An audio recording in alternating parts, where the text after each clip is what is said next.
कहना चाहिए देवी जी नमस्ते। हाँ, जी हाँ, दीपक जी की तरफ से 11 रुपये का पुरस्कार भाई नमस्ते। लेकिन है जी हाँ, ये आ गया हमारे रिजवाल ए अहमद।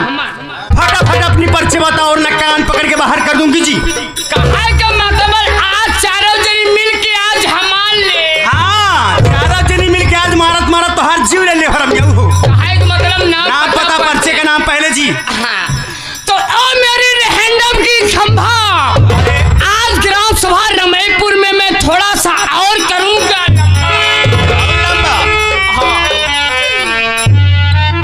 ओ मेरी मुर्रा भैंस,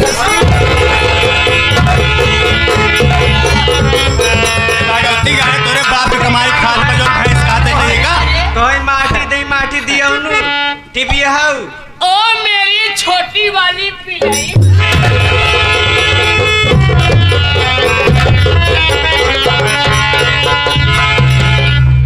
ओ मेरी नाटी वाली अम्मा।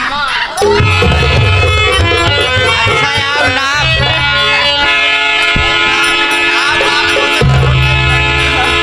आओ नाप बताओ इतना दिन साथे रहाते तोर अंदाज कब सुधर में थे? नहीं तोर अंदाज सही बरे, तोर अंदाज सही बे,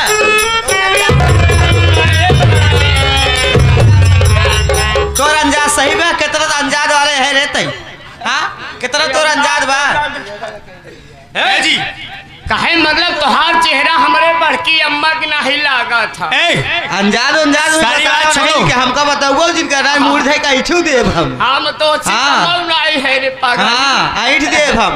है जी, सबसे पहले अपनी पर्चे बताओ जी। कहे मतलब कि नाम पता पर्चे जाना चाहती। जी हाँ। देखा देवी मैं आ रहा हूँ ग्राम सभा जलालपुर पोस्ट दीवानगंज तहसील फूलपुर थाना फूलपुर। मेरा नाम दीपक उर्फ छोटू जोकर है। छोटुआ भगवती गाले तई। हाँ, ई बताओ साइकिल कहाँ बा?